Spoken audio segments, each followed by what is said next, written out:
Bienvenue sur Relirons la Caraïbe, une plateforme numérique dédiée à la Caraïbe. Histoire, géographie, sciences humaines et sociales sur et dans la Caraïbe. Chaque mois, une vidéo pour raconter et expliquer. À écouter, à regarder et à lire. On parlait d'une crise agricole dans les Antilles et la Caraïbe. La question du foncier agricole en Guadeloupe et Martinique. L'observation des données statistiques montre les inégalités des structures foncières entre et dans les deux îles. En Martinique, la structure foncière héritée de la colonisation est marquée par une concentration de la surface agricole utile dans un petit nombre d'exploitations. Les exploitations de 20 hectares et plus représentent 54% de la surface agricole utile, mais seulement 6,4% des exploitants. 3% des exploitants possèdent presque 40% de la surface agricole utile. En Guadeloupe, le foncier agricole est marqué par un grand nombre de petites et très petites exploitations et peu de grands domaines qui sont d'ailleurs de taille plus réduite qu'en Martinique. L'originalité des structures foncières de la Guadeloupe. En Guadeloupe, après l'abolition de l'esclavage, est mis en place le colonat. Il s'agit alors de contrats d'exploitation octroyés aux anciens esclavisés. Ces derniers, appelés colons, travaillent une terre qu'ils louent. En contrepartie, ils donnent un quart de leur récolte aux grands propriétaires et assument toutes les charges. Ils n'ont aucun pouvoir de décision.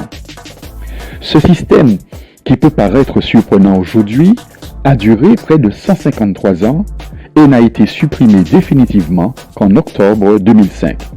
Il a permis toutefois à de petits exploitants de devenir de petits propriétaires fonciers à force d'économie et à atténuer avec le temps le poids des inégalités foncières issues de la colonisation.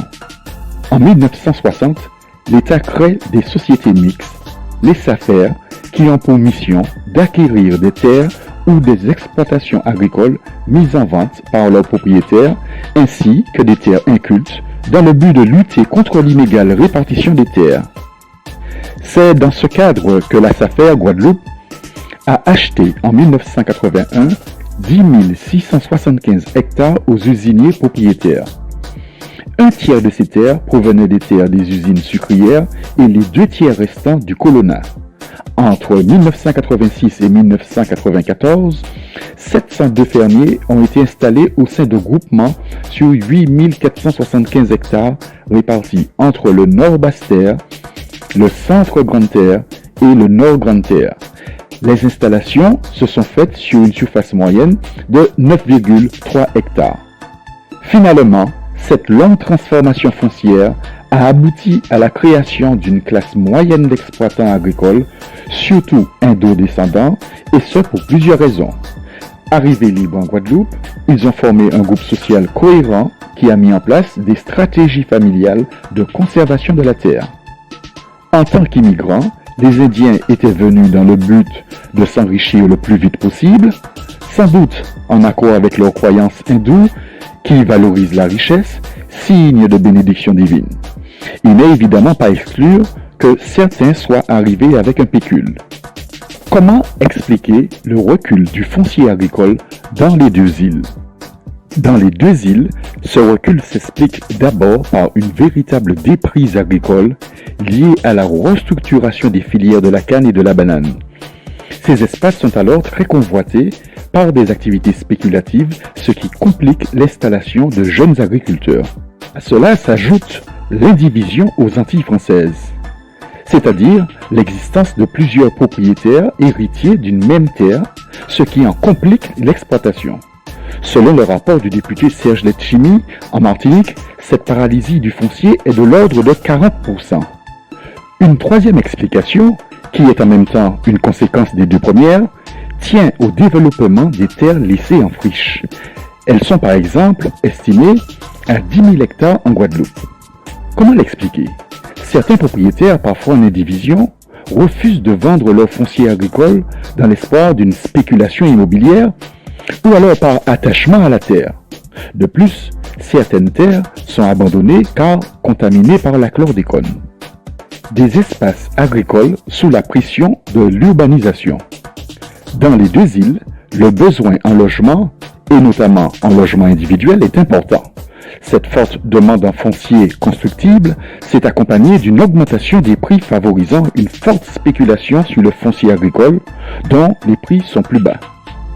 Résultat, la périurbanisation observée autour de la conurbation Pointe-à-Pitre, Abîme, Baie-Mahault en Guadeloupe et autour de Shellcher, Fort-de-France, Lamentin, Ducos pour la Martinique ne cesse de grignoter le foncier agricole.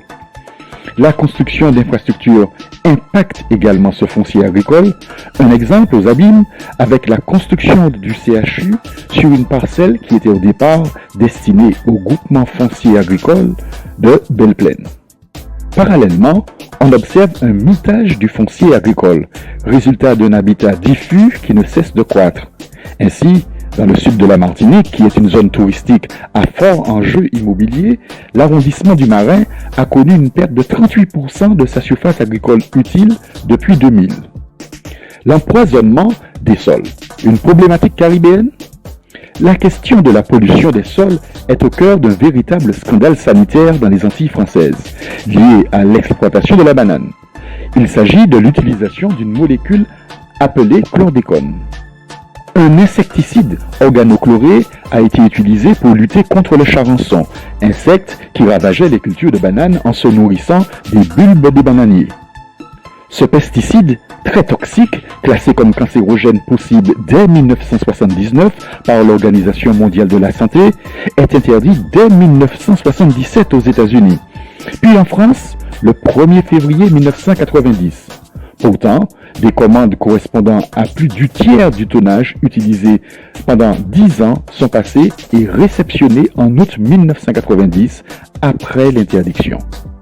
Ce produit a ainsi été utilisé par dérogation octroyée par l'État en Guadeloupe et en Martinique, et ce jusqu'en 1993. Mais des stocks de chlordécone saisis en 2002 interrogent sur la durée réelle de son utilisation. Que dire de son utilisation dans les Antilles françaises et la Caraïbe? Tous les producteurs de bananes des Antilles françaises de l'époque, des plus petits aux plus gros, ont utilisé ce produit en toute légalité, puisque le pesticide est alors présenté comme seule solution face au charançon. Dans le reste de la Caraïbe, on ne rapporte pas de scandale similaire lié à l'utilisation de ce pesticide, étant donné son interdiction dès 1977 aux États-Unis. Mais on sait que le produit a été utilisé en Jamaïque, notamment. Il en est de même dans certains pays d'Afrique, comme le Cameroun ou la Côte d'Ivoire. La spatialisation des espaces pollués, le rôle de la géographie. Selon les données officielles, 32% de la surface agricole de la Guadeloupe et de Martinique serait contaminée par la chlordécone, soit 7000 hectares de terre correspondant aux espaces plantés en bananes. Pour la Guadeloupe, la sole bananière concernée s'étend surtout sur le sud Basse-Terre, entre Petit-Bourg et Malandur, sur la côte Est, et pour la Martinique, sur les communes de la côte Atlantique, avec des niveaux de contamination plus élevés à Macouba, Basse-Pointe, le Lorrain, le Morne-Rouge, Sainte-Marie, Gros-Morne et le Lamentin. L'eau des rivières, très surveillée pour les crustacés, pour la production et la distribution de l'eau potable, est pourtant prélevée dans des zones potentiellement polluées. En Guadeloupe, les captages pour la distribution d'eau potable viennent de la Basse-Terre et en Martinique principalement du nord et du centre. La mise en évidence de chlordécone dans certains captages d'eau a accru la surveillance de l'eau potable avec l'abandon de points de captage contaminés. Dans les deux îles, les cours d'eau entraînent la pollution par la chlordécone des espaces marins côtiers. Depuis 2012 en Martinique, 2013 en Guadeloupe, des arrêtés préfectoraux délimitent des zones où la pêche fait l'objet d'interdiction totale ou portant sur certaines espèces. Mais vu la spécificité du milieu marin et la mobilité des espèces pêchées et consommées dans nos îles, ces délimitations et interdictions sont-elles efficaces quant à leur contamination? Ce qu'il faut retenir. Premièrement, la question foncière dans les deux îles est marquée par l'héritage de la colonisation, mais les réformes foncières en Guadeloupe ont atténué les inégalités passées. Deuxièmement, les terres agricoles se réduisent sous l'impact de l'urbanisation et de la déprise agricole. Et troisièmement, pour terminer, l'empoisonnement des terres à la chlordécone est un scandale sanitaire majeur dans les Antilles françaises et la géographie permet de spatialiser les espaces terrestres et maritimes concernés. C'était Oliron la Caraïbe, une plateforme dédiée à la Caraïbe sur Facebook, Twitter et Instagram. À écouter, à regarder et à lire.